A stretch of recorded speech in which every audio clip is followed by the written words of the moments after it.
بسم الله والصلاة والسلام على سيدنا ومولانا محمد وعلى آله وصحبه أجمعين. ازيكم يا حبايبي، عاملين ايه؟ يا رب تكونوا بخير. ايه رأيكم بقى في الجمل ده النهاردة بإذنك يا رب؟ هنعمله المخروطة بطريقة سهلة وبسيطة، وإن شاء الله ناجحة معاكي لو عملتيها ومشيتي زي ما أنا ايه عاملة في الفيديو. هتبقى معاكي ناجحة وسريعة ومش هتاخد معاكي وقت، صدقيني. هنا عجينة المخروطة عجينة سهلة جدا، ما فيهاش بصوا أزيد من مية وملح، مية وملح. انا هنا عامله 2 كيلو دقيق، 2 كيلو دقيق. هحط في البدايه 3 كوبايات ميه من اللي هي كوبايه الميه اللي احنا بنشربوها فيها الشاي، اللي هي معيارها 200 جرام. تمام. هحط على 2 كيلو دقيق معلقه كبيره ملح، يعني انت ممكن تحطي على كيلو دقيق معلقه صغيره ملح. اما انا هنا عامله ايه 2 كيلو، حطيت بدأتها بثلاث مجات ميه عليهم معلقه كبيره ملح. ولازم تدوبي الملح في الميه، عشان لو ما دوبتيش الملح في الميه كويس وانتي بتقطعي العجين كده في المكنه، الملح هيبقى ايه في العجين يقطعها لك. تمام يا حبايبي. هنا بقى هبدأ اللي انا نخلت الدقيق. طبعا احنا لازم ننخله الدقيق كويس جدا ونشهدوا عليه، كل مره بحب اقول لكم المعلومه دي. هنا بقى هنبدأ نعجن ونخفي كده ايه الدقيق في قلب الميه. عجينة المخروطة يا بنات عجينة ناشفة او عجينة يابسة زي ما احنا ما بنقوله. عجينة المخروطة لو عجينة طرية هتدوخك في التشكيل، وساعة ما هتيجي تقطعي هتبقى بصم، هتبهدلك وهتعوز وقت طويل انها تنشف او تشف. تمام.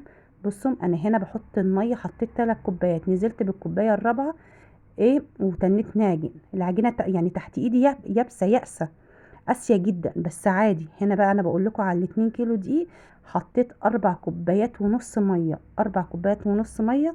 واديكوا شايفين العجينه معايا ناشفه ازاي. سبتها 10 دقايق، غطيتها وسبتها 10 دقايق ورجعت تاني عجنت فيها لغايه لما نعمت ونوعا ما طريه زي ما انتوا شايفين كده. ما تزودوش، يعني كيلو دقيق عليه كوبايتين وربع ميه. تمام يا حبايبي، عشان ما تعملوش الحاجه وتدعوا عليا فيها. تمام. انا هنا ما ريحتهاش، قطعتها على طول. هنا بعد ما قعدت اشكل بقى والعجينه ناشفه في ايدي زي ما انتم شايفين كده بتتقطم بصعوبه. بس هي دي شرط نجاح المخروطه.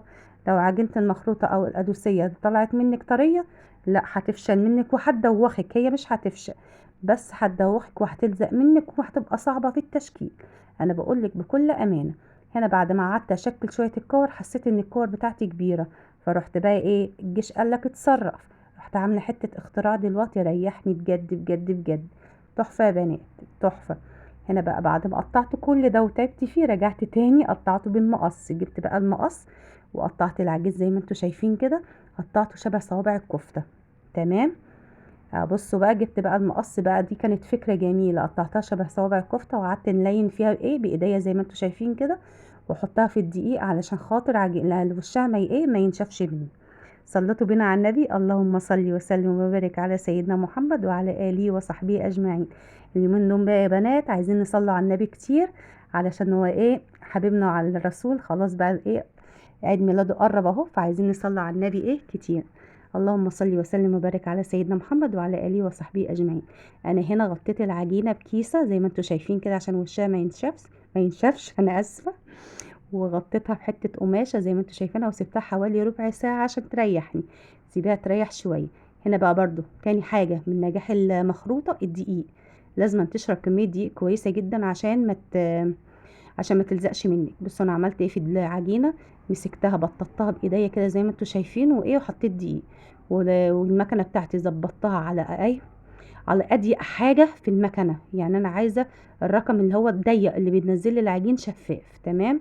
هنا زي ما انتوا شايفين بنزل العجينة اهو. ما شاء الله العجينة بتاعتي بصوا نازلة، ما شاء الله ما شاء الله انسيابية وجميلة جدا.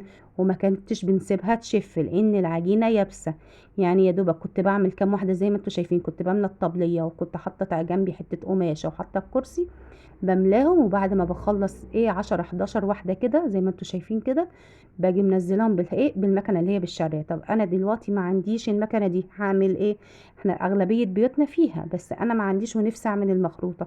زي ما انا عامله كده وترجعي تبرميها كده ايه بالطول كده ايه، وتيجي بالسكينه عامله شرايط رفيعه.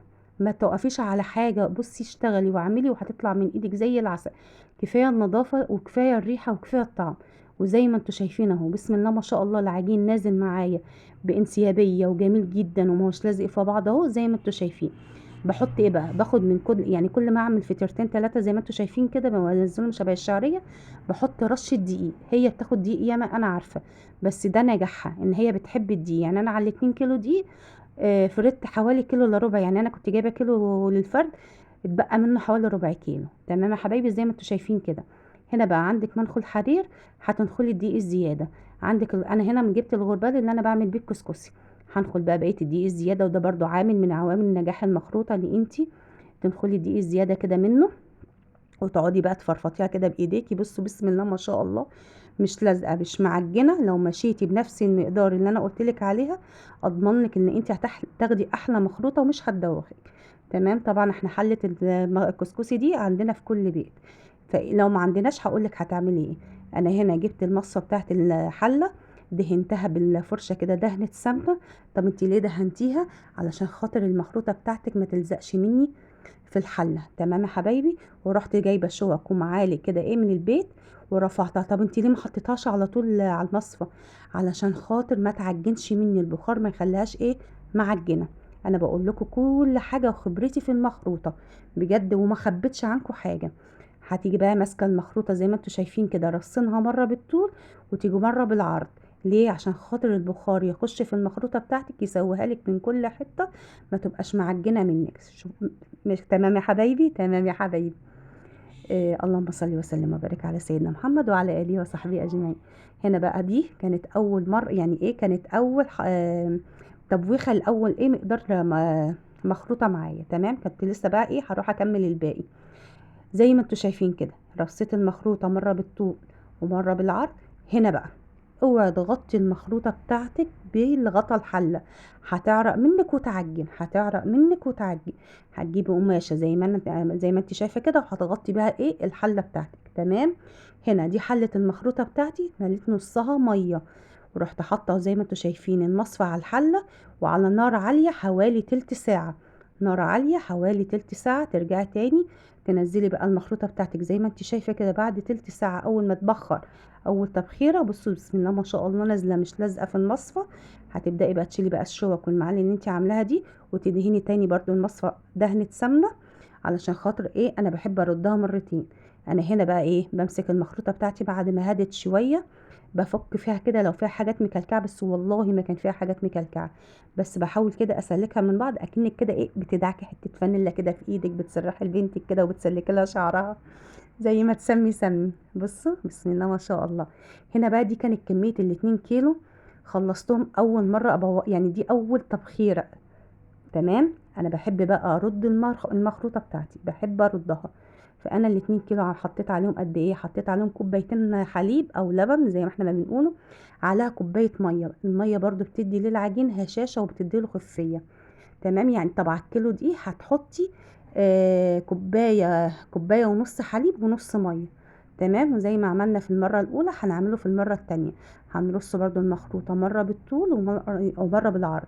المره دي بقى هتقعدي المخروطه قد ايه على النار، هتقعديها حوالي اول ما هتلاقيها يعني بوخت او بخرت وريحتها هتقلب الدنيا، هتنزليها خلاص كده.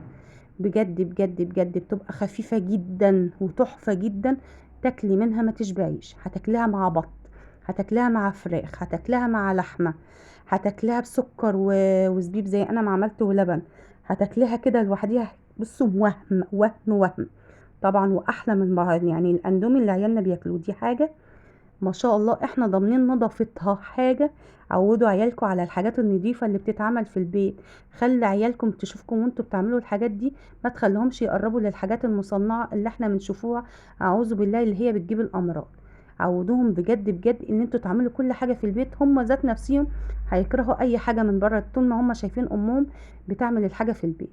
حتى لو هتعملي كمية قليلة، انا بنعمل كميات كتير عشان انا شغالة في الحاجات دي.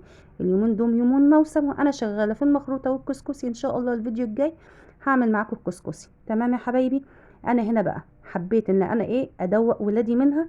طبعا انا هعبيها دلوقتي وهوزنها دلوقتي. حبيت ادوق ولادي منها عشان ايه يدوقوها ويقولوا لي رايهم. طبعا هم ايه حبايبي اللي بيعطوا يعني، هم وجوزي يعني اللي بيدوني اراء الحاجه وبيعرفوني ان الحاجه كويسه ومستويه وجميله ومظبوطه. هنا بقى حلاوه المخروطه ان انت تزقيها بمعلقه، او الكسكسي تزقيهم بسمنه بلدي. مع ان كيس سمنه بلدي ممكن تخلطي اي سمنه، مش هقول لك يعني انا عارفه ان الدنيا غلا.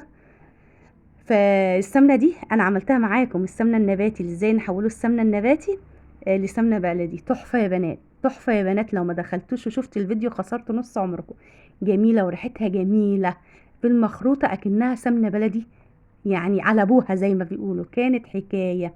وزي ما انتم شايفين كده عاطيه لمعه جميله جدا للمخروطه. بصوا بقى المخروطه بتاعتي مفرفره ومفلفله وتحفه تحفه تحفه تحفه. بألف هنا وشفا لينا وللي هياكلها، وبألف هنا وشفا للمشاهدين حبايبي. بصوا بقى هنا بقى حبيت اوريكم كده واشوقكم قد ايه هي جميله. زي كده ايه متابعين الحلوين، بصوا ما شاء الله تبارك الرحمن، حاجه كده وهم، حاجه كده تحفه، مش معجنه كده ومفرفره كده وجميله جميله جميله. حطيت بقى لولادي منها، بصوا زي ما انتوا شايفين كده. ورحت رايحه مدلعاهم ورحت طحنا لهم شويه سكر بودره بقى كده. حاطه لهم رشه زبيب وبشر على اللي عندي. عندك بقى مكسرات وربنا ميسرها عليكي حطي وكلي بقى، هتاكلي احلى طبق مخروطه او قدوسيه على راي اللي اخواتنا الاسكندرانيه. تمام يا حبايبي. هنا زي ما انتوا شايفين انا رشيت رشه ايه، سكر بودره، رشه زبيب، رشه بشر، وشويه بقى للدلع شويه حليب بقى. وكلوا بقى بألف هنا وشفا وادعولي بجد، ادعولي حاجة كده وهم. معلش طولت معاكم في الفيديو بس كان لازم اقول لكم كل التفاصيل. لو عجبك الفيديو ما تنسونيش في اللايك والشير والاشتراك في القناة.